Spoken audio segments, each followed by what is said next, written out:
Жер бетіндегі ең оқшауланған жер қайсы, яғни құрлықтан ең алыс орналасқан нүкте. Мен ізденіп көрдім, және жауабы мені таңғалдырды. Ол тау емес, шөлде емес, Антарктидада емес. Бұл мұхиттың ортасындағы Немо нүктесі деп аталатын кішкентай нүкте. Немо нүктесі арал емес. Ол су, шексіз, бос, көк. Ол Тынық мұхитының оңтүстігінде орналасқан. Ең жақын құрлық 2600 км қашықтықта. Бұл елді кесіп өтетін жол сапарының ұзындығы, бірақ тек толқындардың үстімен. Егер сіз Немо нүктесінде болсаңыз, сізге ең жақын адамдар жерде болмауы мүмкін. Халықаралық ғарыш станциясындағы ғарышкерлер сізге құрлықтағы кез келген адамнан гөрі жақын өтуі мүмкін. Елестетіп көріңізші, сіздің ең жақын көршілеріңіз ғарышта.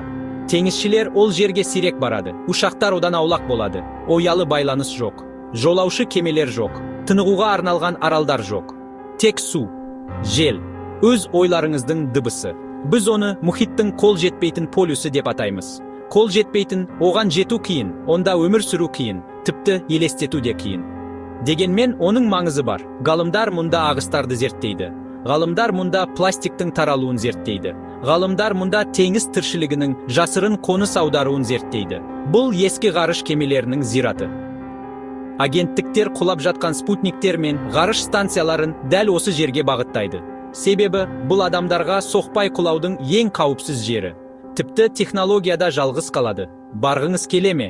Сізге қайық қажет, көп отын қажет, табандылық қажет, пошталық ашық хат жоқ, кәдесый дүкені жоқ, селфи түсіретін жер жоқ, тек координаттар, толқындар, кішірейту сезімі, жер үлкен, сіз кішісіз. Немо нүктесі мен үшін неге маңызды?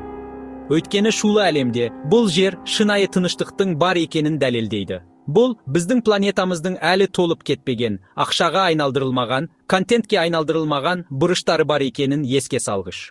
Кейде ең ерекше жер, ішінде ештеңе жоқ жер. Егер сіз Немо нүктесінде, тексіз және мұхит тұрсаңыз, не ойлайтын едіңіз?